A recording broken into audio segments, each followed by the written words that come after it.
Votre peur lui donne son pouvoir. 6 points pour comprendre.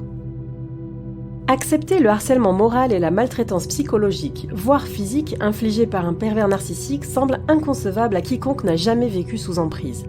Pourtant, la manipulation machiavélique instaure un régime de répression tyrannique auquel il est difficile d'échapper, surtout sans accompagnement thérapeutique. Dans un écosystème caché des regards et orchestré de toutes pièces par le PN, la victime est persuadée que sa situation serait pire si elle partait. En somme, la peur de l'opprimé confère son pouvoir à l'oppresseur. Étudions les mécanismes de la crainte pour déconstruire son fondement.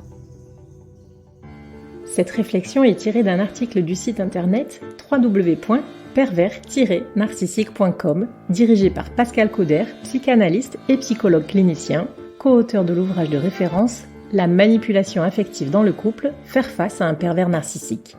Depuis plus de 30 ans, Pascal Couder et son équipe de thérapeutes spécialistes des questions autour de la manipulation sentimentale prennent en charge les victimes de PN francophones partout dans le monde grâce à la vidéoconsultation. Rendez-vous sur pervers-narcissique.com pour accéder gratuitement à une multitude de ressources précieuses.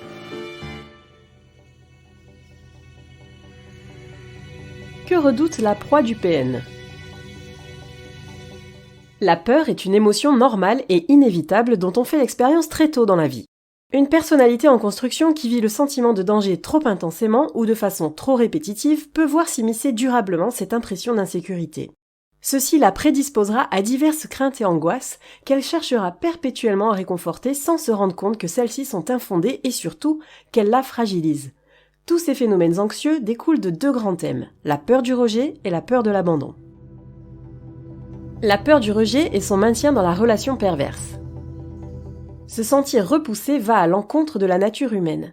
En effet, selon la théorie évolutive, l'homme est un animal social dont la survie est assurée en partie par la capacité à se connecter à ses semblables.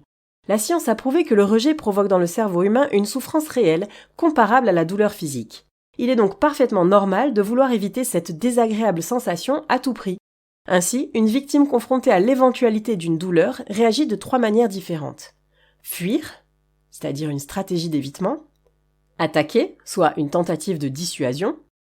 Se figer, autrement dit se résigner à son sort.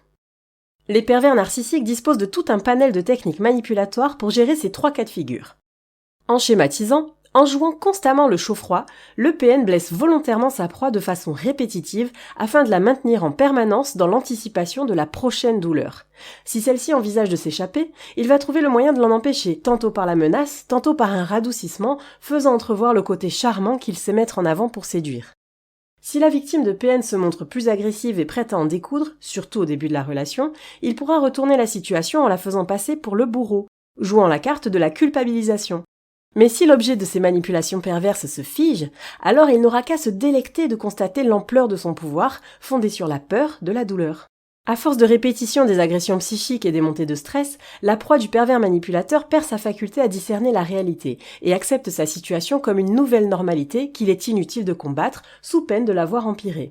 Il est alors fort probable qu'elle souffre du syndrome de stress post-narcissique et que le fonctionnement de son cerveau soit altéré. De la peur de l'abandon à la genèse de la codépendance affective. Tout être humain fait l'expérience de la séparation et donc d'un abandon à un stade précoce de la vie. C'est même la source de la construction identitaire. Comme le rappelle le docteur Luis Alvarez, psychiatre, et la psychologue Julia Disnan, je cite, « L'angoisse de séparation témoigne de notre perception du caractère éphémère des relations humaines, de notre finitude, de l'existence d'autrui et de notre propre existence en tant que sujets différenciés et en lien les uns avec les autres. » Fin de citation. À retrouver dans L'angoisse chez le bébé, de l'indifférenciation à la subjectivisation et à la séparation dans Enfance et psy. Pourtant, lorsque la séparation revêt un aspect plus traumatique d'abandon, cela crée une faille narcissique. C'est de cette blessure psychique que se nourrit tout manipulateur sentimental. La personne portant cette brèche devient dépendante affective et tant qu'elle n'entame pas un travail sur soi, elle cherchera à retrouver une certaine complétude éphémère dans son addiction à l'autre ou à n'importe quelle autre source extérieure, comme la nourriture, la drogue, etc. Cette terreur profondément ancrée, le PN en use et en abuse, parfaitement conscient que la peur de l'abandon met la victime à sa merci. C'est sur cet équilibre malsain que repose l'emprise psychologique du prédateur affectif. Lui aussi, porteur d'une faille sentimentale héritée de l'enfance, ayant dérivé vers la perversité, il redoute d'être abandonné par sa proie. Ainsi, il gère sa propre peur par une volonté de contrôle allant jusqu'à la destruction de son objet. C'est d'ailleurs là tout le paradoxe de la crainte. Plutôt que de subir l'humiliation d'être délaissé ou rejeté, ces personnes en mal perpétuel de réassurance préfèrent souvent des solutions extrêmes qui devraient, si leur jugement n'était pas biaisé, apparaître bien plus terrifiantes. La victime pourra ainsi se dévaloriser ou s'isoler, afin d'être elle-même responsable de son anéantissement psychique. Quant au manipulateur machiavélique, il préférera anéantir sa proie plutôt que de la voir lui échapper. Puisque la peur engendre la peur, comment sortir du cercle vicieux du PN ? Selon le psychanalyste Massoud Khan, la technique d'intimité du manipulateur pervers passe par la séduction pour mieux impliquer son objet et l'amener ainsi à participer à la reproduction de son traumatisme d'enfance. Autrement dit, la terreur profonde du PN serait rejouée incessamment et sa victime, prise en otage du jeu pervers de cette reconstitution perpétuelle, y tiendrait un rôle sacrificiel. Se reconnecter au ressenti pour identifier les craintes projetées. Le prédateur toxique force sa victime à vivre dans le déni de son propre ressenti et de son jugement. Ce qui ne peut être exprimé par la parole l'est alors par le corps, se traduisant souvent par des troubles psychosomatiques. Pourtant, Saverio Tomasella, psychanalyste, nous rappelle que, je cite, « l'expression des sensations internes est le chemin vers le sentiment et la pensée. Un trouble psychosomatique est une émergence de la mémoire traumatique.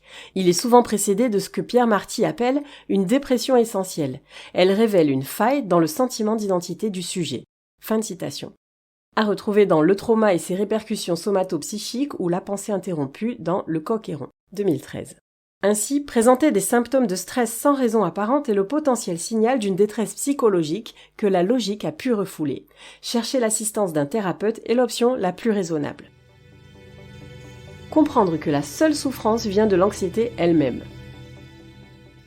Ce qu'il faut comprendre à travers les différents concepts sur la peur et autres pistes de réflexion sur l'assujettissement pervers, c'est que ces frayeurs n'existent que dans l'imaginaire de la victime. Que la douleur soit l'objet d'une anticipation ou d'un souvenir, qu'il s'agisse d'une répétition du vécu ou d'une projection venue de l'autre, elle n'est qu'une création de l'esprit tant qu'elle n'est pas avérée. Même lorsque nous parlons de la peur du rejet et que celui-ci a effectivement eu lieu, il faut savoir faire la part des choses. Le refus n'est pas une attaque personnelle et ne remet pas en cause l'existence même du sujet rejeté. Comprendre que seul le ressenti face au non peut être source de souffrance, c'est déjà commencer à se renarcissiser. Le manipulateur narcissique entraîne sa proie dans un système pervers basé sur la peur, lui donnant le pouvoir d'exercer son emprise. Il s'appuie sur la crainte du rejet et de l'abandon de sa proie pour lui inculquer les siennes. C'est ainsi qu'il peut se décharger de ce fardeau encombrant, étant lui-même incapable de faire face à ses angoisses d'enfant. Pour la victime, comprendre que ses peurs ne lui appartiennent pas est une étape fondamentale vers la reconstruction. Ce mécanisme d'asservissement étant complexe, il faut malheureusement trop souvent faire face à la perplexité de l'entourage. L'aide d'un thérapeute professionnel restera la meilleure option pour se libérer de la manipulation émotionnelle et de sa perversion.